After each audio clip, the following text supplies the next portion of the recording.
from the heart. All right, welcome back to Horror from the Heart. We're starting episode 1 for season 2, and we're kind of changing the format up just a little bit, because we kind of went through things however we could when we were going through season 1. Testing the waters, doing everything that we can to see how things progress. And I can't complain. I definitely can't complain. Had people out there who listened on a weekly basis, and I would like to be able to expand that audience, honestly. So if you're listening to this in the podcast form, like you're listening to this on Spotify, or you're listening to this on whatever it is that you listen to your podcast on, you're getting to hear my voice and everything. And if you are checking this out on YouTube, you're getting to see the video. Like, I'm literally sitting here in front of the screen.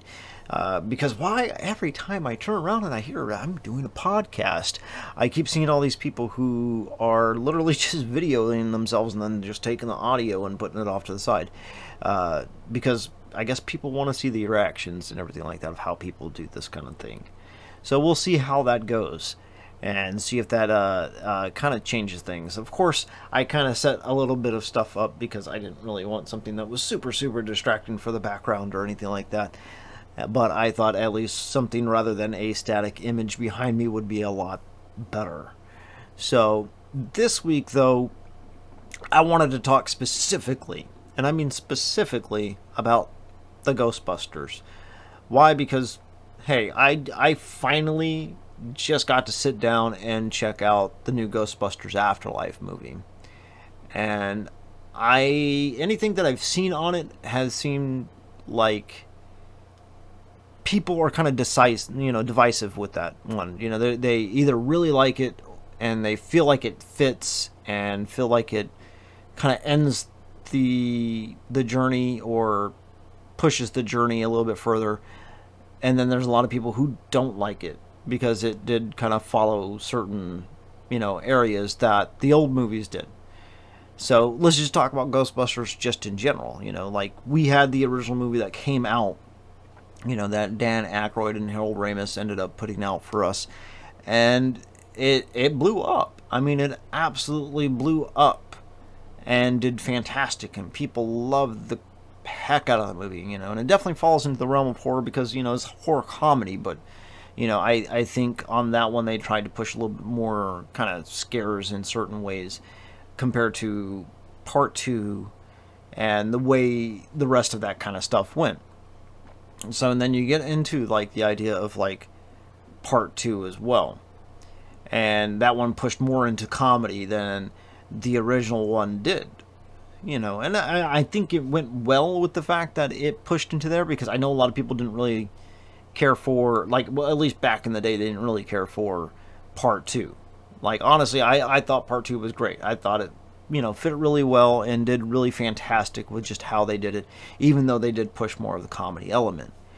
And then, of course, when that came out, they had the cartoon in development as well, because I know plenty of us who grew up watching Ghostbusters watched that cartoon. We loved that cartoon. It was the real Ghostbusters, and there's a reason why it was called the real Ghostbusters, is because way back in the 70s, you had the Ghostbusters that they had out there, and it was a duo. It was 2 guys and a gorilla that were out ghostbusting, and they did, there was a whole controversy back and forth between it was a DIC and Funimation and stuff like that, trying to get these kind of things out. Like, Funimation wanted to be able to produce the real Ghostbusters cartoon, and whenever, they didn't like how they wanted it to go and everything like that, they pushed it, and DIC ended up getting it, and Funimation ended up saying, screw you guys, we're going to make our own Ghostbusters cartoon. And they took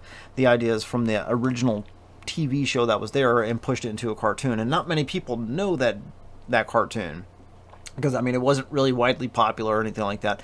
But I remember seeing that when I was a kid, and honestly, it was a fun little cartoon too, even for itself, because we're, like I said, we're talking Ghostbuster stuff, so we're going to be talking everything Ghostbusters that we can when it comes to this kind of stuff. So, even though this is not like the Ghostbusters that we know and we love and stuff like that. This is Ghostbusters. So on that though, like the original cartoon was, like pretty neat and everything like that. It was funny and it was stupid and it was good for a kid's cartoon. But it definitely wasn't, the real Ghostbusters and the Ghostbusters movie stuff that we got into. It wasn't, Ray Stantz and Peter Venkman and them doing what they do. It was two guys that we had no idea who the hell they were, but we got into it. I mean, hell, someplace I would have to find it. Someplace I still have the little bat, figurine belfry from the other Ghostbusters cartoon. So if you ever get the chance, I would say, check that out. I'm pretty sure somebody's posted, videos up on YouTube someplace of the, that original Ghostbusters. But getting back onto the real Ghostbusters stuff, we had that cartoon. And the cartoon was great for a number of, episodes. But then, it kind of went into the whole idea of like, let's focus more on Slimer because, it was like we're doing this whole kid thing and kids like the weird stuff, especially during, 80s and getting into like the early 90s and stuff like that. A lot of kids really got into the whole grotesque monster stuff because we have tons and tons and tons of little cartoons that are out there that are specifically aimed at kids that were like horror-esque type of stuff. And, Ghostbusters was definitely one of them. And if you go through the episodes that they have on the Ghostbusters, any of them go from being really kind of like kid-friendly and like that whole idea of this is a kid's show. And then you get into ones that kind of hit a little bit more serious and scarier tones and stuff like that. And I thought that was really great the way they kind of did that kind of stuff.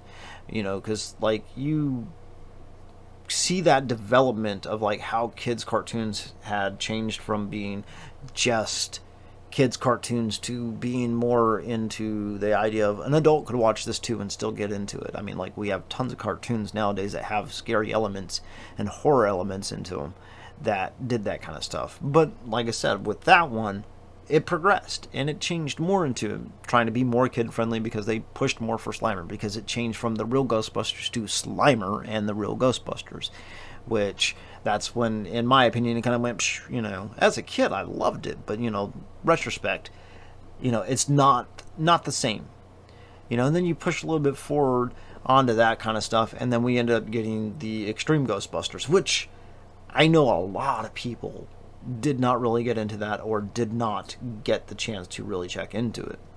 And that was an actual, like, taking the time to try and pass the torch. Now, I want to say it's not canon, especially considering the fact of Ghostbusters Afterlife. So I would definitely say it's probably not canon. But you take that show, and I mean, that show really pushed on some stuff. But they actually had a diverse cast in it, especially considering the time when it came out. You didn't really have that kind of stuff, but it definitely did have a diverse cast. I mean, you had, a female protagonist who was absolutely fantastic. You had a disabled lead as well. You had a Hispanic lead, and you had a black lead, all within that. There was, a very diverse cast with that. And they definitely hit on a lot of horror elements in that show as well. And they definitely hit into a lot of more horror-esque type of stuff. I mean, hell, you had ghosts in there that were pretty much based off the Cenobites.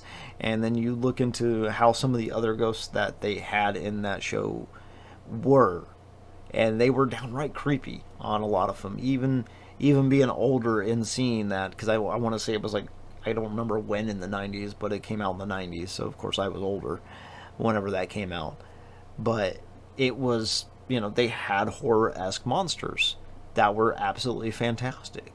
And then we, keep pushing a little bit forward, and we ended up getting a Ghostbusters video game. We've had Ghostbusters video games. I'm not discounting the old Nintendo ones and stuff like that, but they didn't really, you were talking about back in the day when story element wasn't like a huge thing when it came to video games in general. So we get into when this Ghostbusters game came out, and it really did hit that story element. And when you play through that, because I don't know how many people actually got the chance to really kind of play through that game. I loved the crap out of it. Like, whenever I first heard it was coming out, I was like, oh my god, I gotta get this. My kid's gonna love it, type of thing. That, because it was definitely in that realm of Ghostbusters, and it fit so well in so many different ways because of the fact of how they did it, and the fact that you had Dan Aykroyd and Harold Ramis like helping out with that. So it honestly, in my opinion, it felt like a part 3. Granted, you're playing a silent protagonist throughout the whole entire thing, but just the story and everything like that, it picks up pretty much almost like right after 2, or shortly after 2. And the way they do that was absolutely fantastic. Honestly, what I'm going to try and do is, because I actually have that one, if you guys get the chance, because I really, really have been trying to push on that. Health stuff, of course, has kept me from doing a lot of different things. I get tired easy and all that kind of stuff. That was the whole reason, like, if you are one of the ones who have been listening to my podcast and you heard my last episode from last year, I was not feeling good whatsoever, and I'm still not feeling good. I'm still not 100%. Tremors have pretty much settled down because of a medicine that they gave me, but I still have all my other stuff going on. But going back into that and trying not to divert away from what I was trying to say, I'm going to try and do my best to try and put out like videos, video gameplay and stuff like that for horror games. And one of the first ones I want to start out with was Ghostbusters, because I don't think that there's a lot of people who really got to experience that one.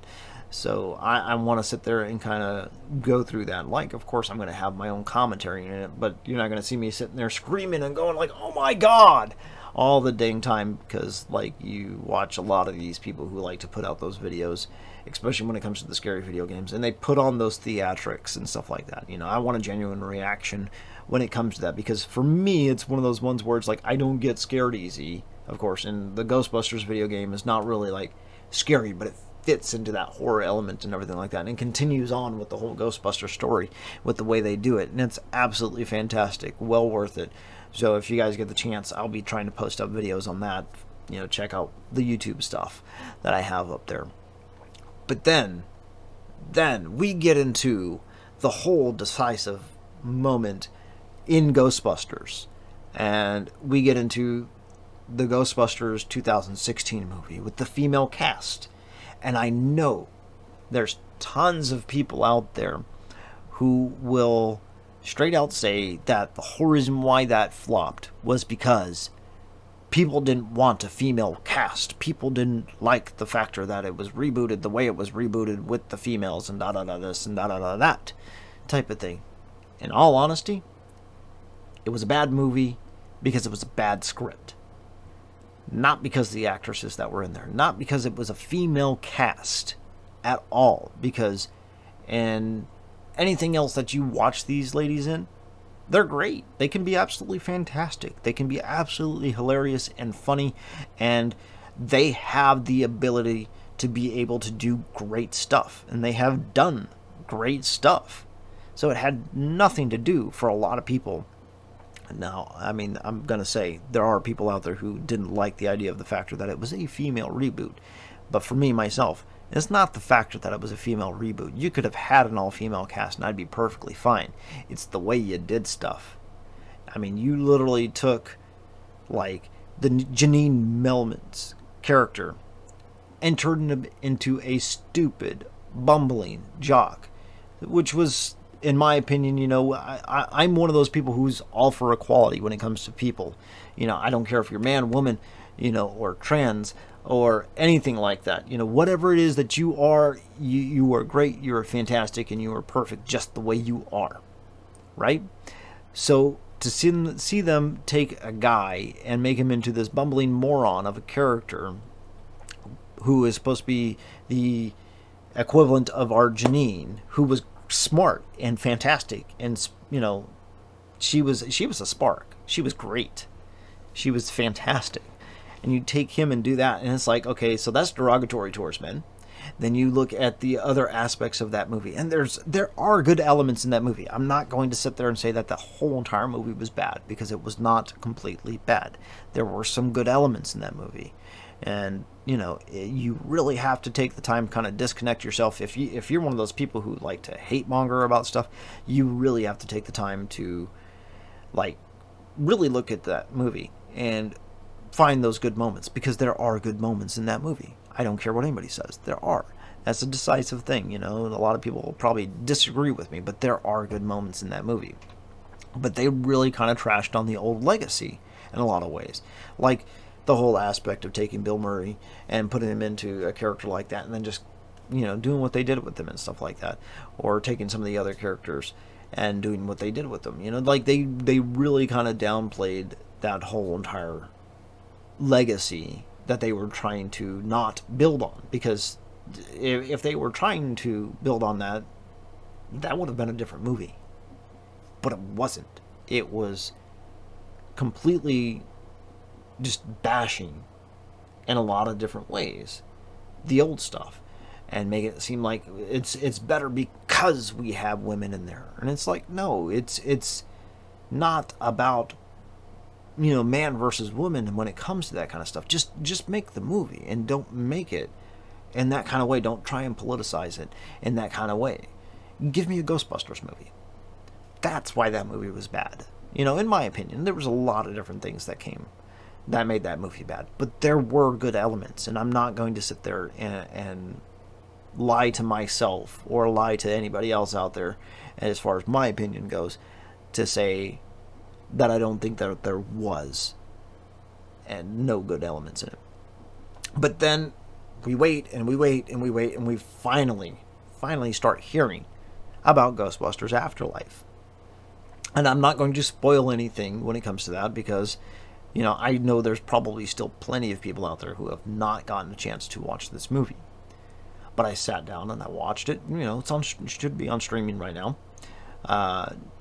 So got to finally sit down and watch it. And I was like, okay, you're hitting markers. And I literally found myself kind of laughing out loud at some parts. And I don't normally do that. I don't normally laugh out loud about a movie. But I did find myself enjoying it. And yeah, it had a lot of throwbacks to stuff in that movie. But it was its own movie in a lot of different ways. And I mean, almost the whole entire thing, it was its own movie. Like I said, you had plenty of callbacks to stuff, and you had plenty of stuff that kind of followed certain tropes, because it's Ghostbusters. I mean, and Hollywood does their best to try and keep that little nostalgia blanket covered up onto you and put your rose-colored glasses on, so that way you can enjoy it.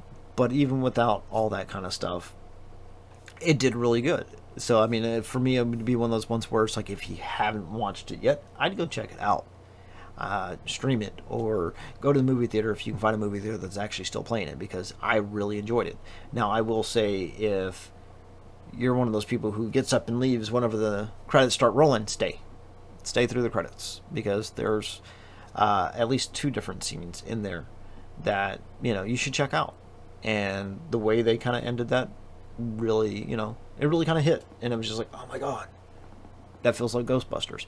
And they did kind of hit on some horror tropes. I think this one right here was less horror than any of the other ones, but they still did it really good.